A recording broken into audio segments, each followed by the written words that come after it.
মানে এখন থেকে রান্না করু বাইরের চুলায়, তার জন্য যে চুলাটা বসাই নিছি। এখন ভিতরে আমি সমান করতেছি যে পুঁতে দিয়ে, এই যে ভিতরে সমান করতেছি পুঁতে দিয়ে, অনেকটা সমান হয়ে গেছে। আমাকে চকের কাজ করা লাগে, সবই করা লাগে, আবার এই চুলে পাতে আমাকে ঠিক করে দেওয়া লাগতেছে, এই যে সমান করে দেওয়া লাগতেছে মাটি, দুজন একলা করে সারা করতেছে না, তাই সাথে আমি মাটিগুলো সমান করতেছি। ভিতরে মাটিগুলো তাই নিতেছি, চুলার ভিতরে সমান করা হয়েছে তো মাটি করতে হবে। দেওয়া সমান হয়েছে নাকি? পানি নিয়ে আসলে কোনো নেবে না,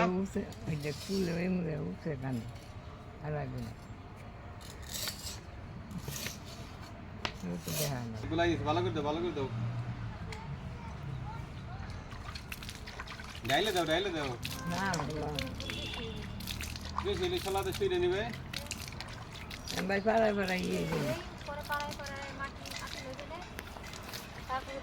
গোবর দিয়ে লেবার কাজ করতেছে, আর উপর দিও না।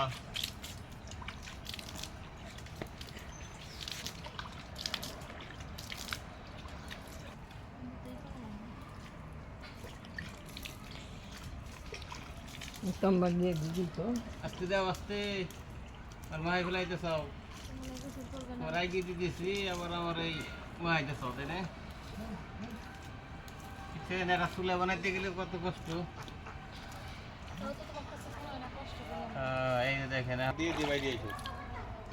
আপনার ভাই মনে করতো কি মেয়ে মানুষটা যে কাজ করে সেগুলো কাজই মনে হয় না, কাজ করে না। আজকে মানে বুঝতেছে যে চুলাটা করতে আইসে কত খালি রান্না বাড়া করে খাওয়ায় আর সবকে চাই না দেয়, তারপরে কাজ মেয়েরাই করে, বুঝছেন? অবশ্যই কমেন্টে জানাইন যে ছেলেদের কষ্ট বেশি না মেয়েদের কষ্ট বেশি। ঢেলে ঢেলে দাও,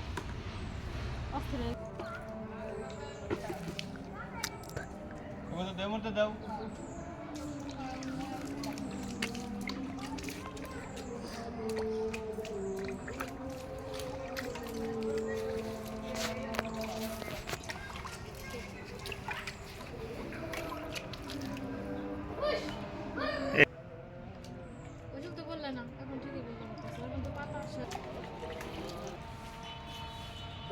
সেই একটা দৃশ্য, অনেকগুলো দেশি মুরগি। শেষ করে দিতেছি কারণ এখন এমনিতেই ঠান্ডার দিন, গোসল করতে যাবে। হ্যাঁ গোসল করে যাবো, অনেকক্ষণ যাবত এগুলো সেনা করতেছি। সবাই ভালো থাকেন, সুস্থ থাকেন, আল্লাহ হাফেজ।